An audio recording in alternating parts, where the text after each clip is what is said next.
Selalu orang menyebut dan menyalahkan Hamas. Dan kadang-kadang orang bertanya, berbaloikah serangan 7 Oktober? Kerana serangan itu mengakibatkan satu pembunuhan yang berterusan sampai sekarang.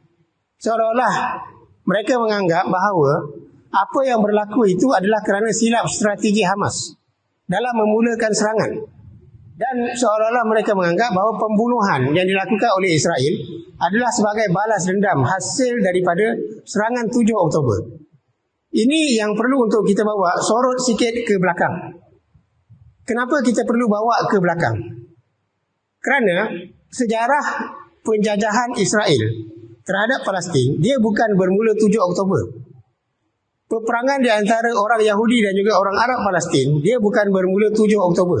Dan dia bukan tercetus dengan serangan Hamas tersebut. Tetapi sebaliknya, dia sudah pun bermula sejak daripada awal.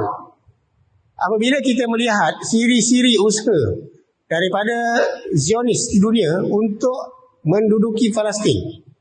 Secara rasminya, mereka rasmikan dalam satu muktamar 1897. 1897 ni dah 100 tahun lebih. Satu tarikh yang dah terlalu panjang. Mereka merancang untuk mendapatkan Palestin. Daripada situ apa yang mereka buat? Mereka cuba untuk membeli tanah di Palestin tapi dihalang oleh Khalifah Islam pada masa itu, Sultan Abdul Hamid II. Mereka cuba untuk menyogok Sultan Abdul Hamid II untuk membenarkan mereka duduk di Palestin, tidak berjaya. Mereka cuba untuk membunuh Sultan Abdul Hamid II, juga tidak berjaya. Bahkan Sultan Abdul Hamid II mengenakan peraturan yang cukup ketat kepada orang Yahudi, di mana orang Yahudi tidak boleh membeli tanah di Palestin. Orang Yahudi juga tidak boleh duduk di Palestin lebih daripada beberapa hari. Maknanya dia masuk, dia kena keluar dalam tempoh tertentu. Kerana apa? Kerana mereka tahu, Sultan Abdul Hamid II tahu, Khalifah Islam Osmaniyah pada masa itu tahu bahawa orang Yahudi ingin duduk di Palestin dan mengambil Palestin, menukarnya menjadi sebuah negara Yahudi.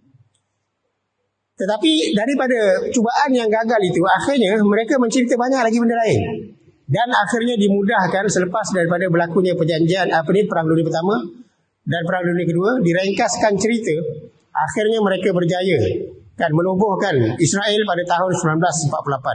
Apabila selepas daripada Perang Dunia Pertama, British ambil alih Palestin dan atas nama British Mandate, dia dapat mandat untuk menjadi pemegang amanah kepada Palestin. Daripada situ dia memberikan ruang kepada orang Yahudi untuk membeli tanah di Palestin. Dia memberi ruang kepada orang Yahudi untuk berpindah ke Palestin. Dia memberi ruang kepada orang Yahudi untuk datang beramai-ramai dan melakukan latihan ketenteraan di Palestin.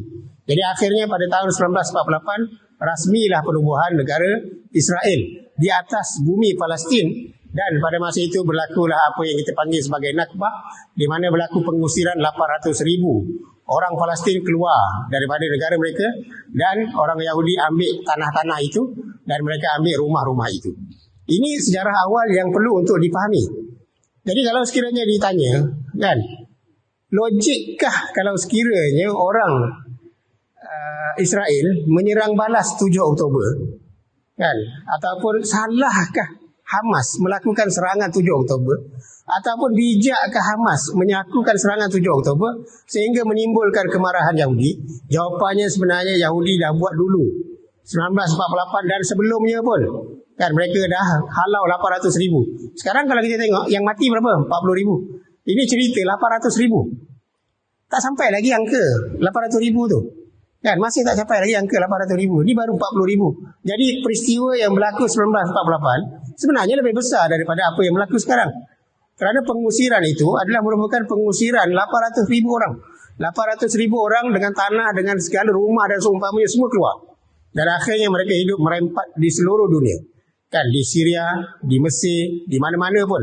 Kan mereka duduk dalam keadaan yang amat-amat doaif selama berpuluh tahun, dan sebahagiannya duduk di kem-kem pelarian dan lahir anak-anak mereka generasi baru di situ.